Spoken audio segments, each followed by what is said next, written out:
Hello Big Reds, this is the second part of our review video. So this is not part 1 anymore.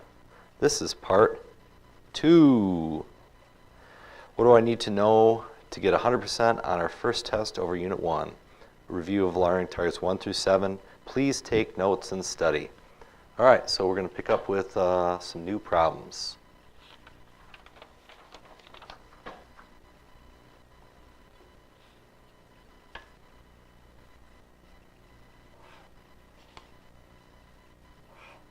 Alright, so I have angles right here. Let's call them 1, 2, 3, and 4. So I think we're on problem similar number 12. You need to know that angles 1 and angle 3 are vertical angles. Angle 2 and 4 are also vertical angles.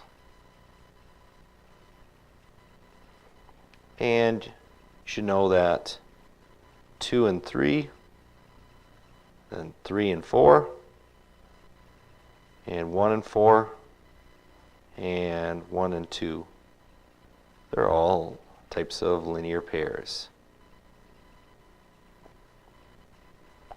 So there's that one. All right. 13.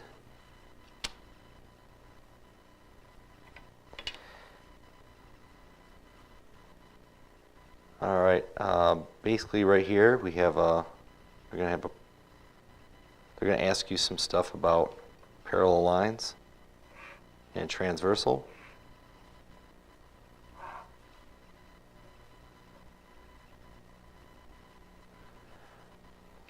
So what you're going to have to know is basically you have to know the properties of the angles. So if these two lines were parallel, you'd have to know which angles were congruent, which angles are supplementary. So that's important to know. So know which of these angles are going to be the same measure. That's important. Okay?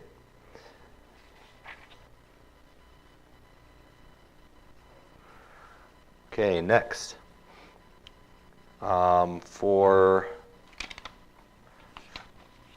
14 and 15, when you're done with this video, I want you to review the proofs in Learning Target 7, video number 1. Okay? That's after you're done with this. So, after this video.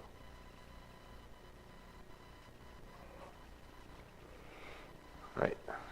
Next, 16 and 17 are find the midpoint and distance of 2 points. Okay, so I'm going to make up a couple points. Let's say, zoom in just a little bit. Let's say we have a point, I don't know, 1, 3, and a point -6, 5. We want to find the midpoint distance. So if I'm doing the midpoint, I have to add the x's together, divide by 2, and add the y's together, and divide by 2. So I'm going to add the x's together, 1 plus -6 divided by 2.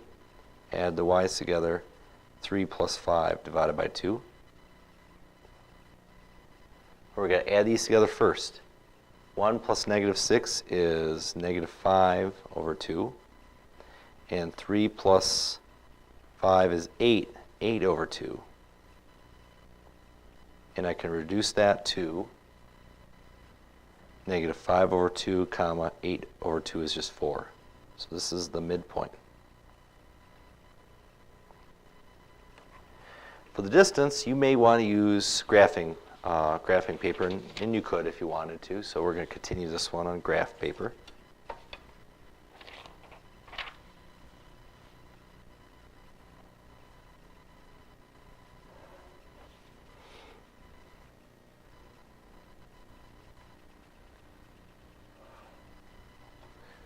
Okay, we're going to put in our points. Our points again were 1, 3.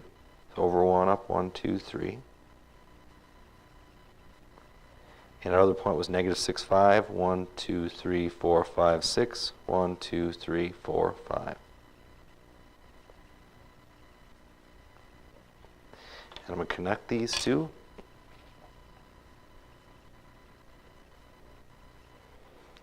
All right, then I'm going to make myself a triangle, make this into a right triangle.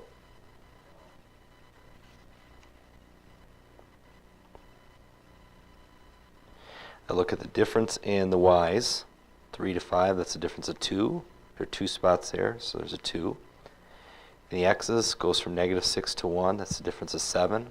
1, 2, 3, 4, 5, 6, 7.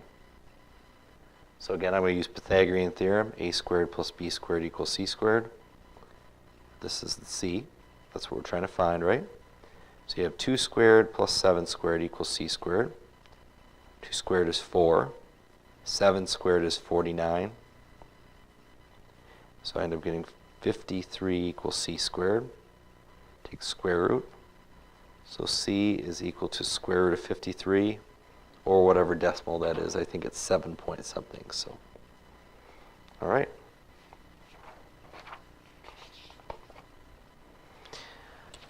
All right, next. Now we're going to go on. We need to be able to tell if these lines are parallel, perpendicular, or neither. So I'm just going to give you some examples in 18 through 20. So y equals 3x plus 7, y equals 3x minus 2, y equals 2x plus 3, y equals 3x minus 5, then y equals 1/3 x minus 2, y equals negative 3x plus 5. All right, so if these equations are solved in y equals form, slope-intercept form, you just look at the slopes. These are both 3's, they're the same, so they are parallel. These two are different. There's nothing special about them, so they're neither parallel nor perpendicular. And down here, these are opposite reciprocals. 1/3 and 3, and one's positive, one's negative, so they are perpendicular. The cool thing about these is if I wanted to, I could graph them on my graphing calculator, and you could tell by looking at them too. So, all right. Questions? Okay. Now, we're getting close to the end. All right, if I'm given a point, let's see, point is negative 2, 4. My equation is y equals negative 5x plus 10. And I want to make an equation that is, let's say, parallel. Okay, first thing I'm going to do is make my y equals mx plus b. I know negative 2 is my x, 4 is my y, and my slope is negative 5. I don't ever use this other intercept in the other equation, don't need it. So I put this in, 4 is equal to negative 5 times negative 2 plus b.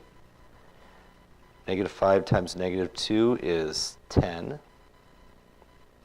Subtract 10 from both sides. You have b is equal to negative 6. So my new equation is going to be y equals negative 5x minus 6.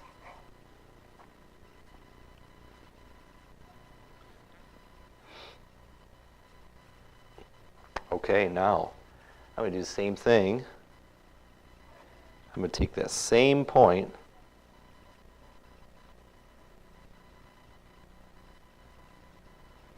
and I'm going to make something that is perpendicular.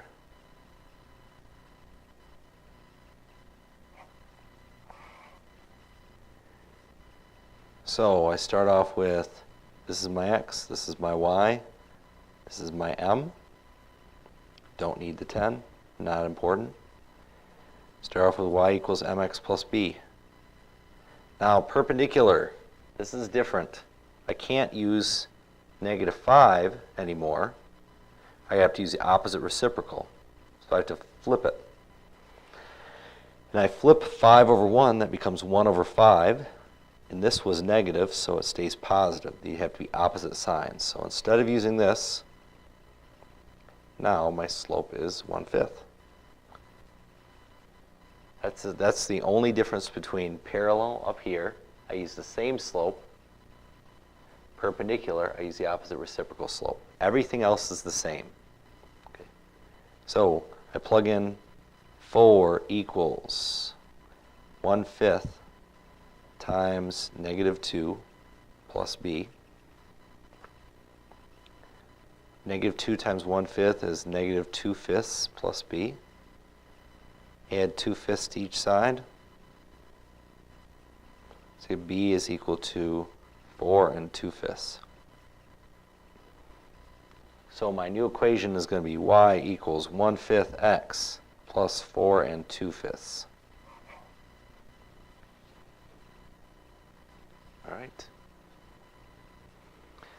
All right, last but not least, you are going to have one problem with angles that you're going to have to use algebra for. I know. You're not in algebra class anymore, you're probably telling me, but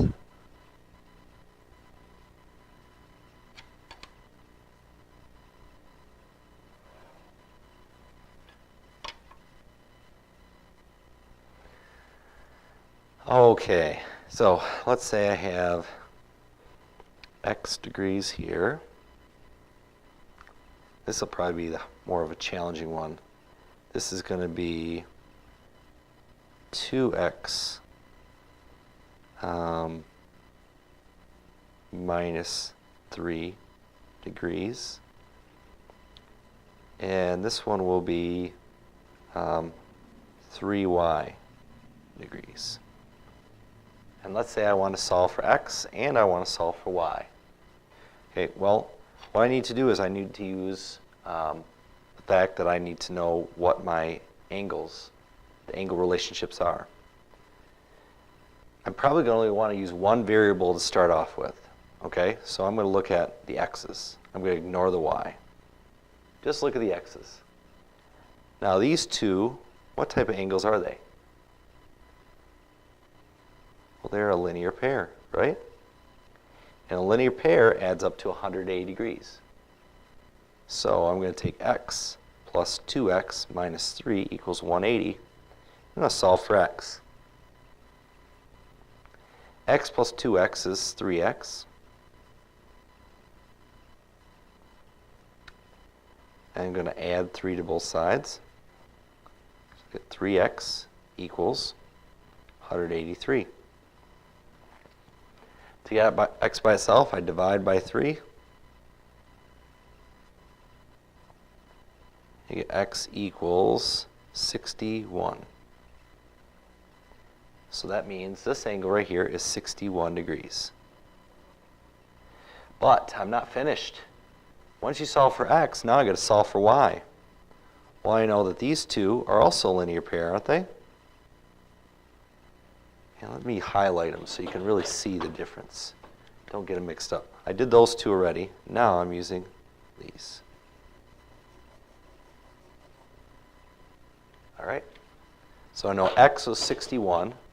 Since these are a linear pair, I could take 3y plus 61 equals 180. Subtract 61 from both sides. I get 3y equals, let's see, that's going to be 119. Divide by 3. And y is approximately equal to, let's see,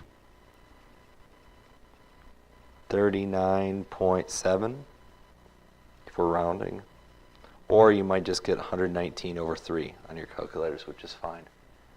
Okay, so that's how to do that problem. So now I've gone over problems that are similar to, not the same again, similar to what's on the test. So hopefully you take this home, study it, study it, study it, and make sure you know this stuff, because it's your responsibility. I'm telling you what's on there. And if you need extra help, Mr. Fischel's here after school on Mondays, Tuesdays, and Thursdays, and before school. Anytime after 7, just make sure you knock, and sometimes he runs out for a second, but he'll be back. So have a great day, and go Big Reds.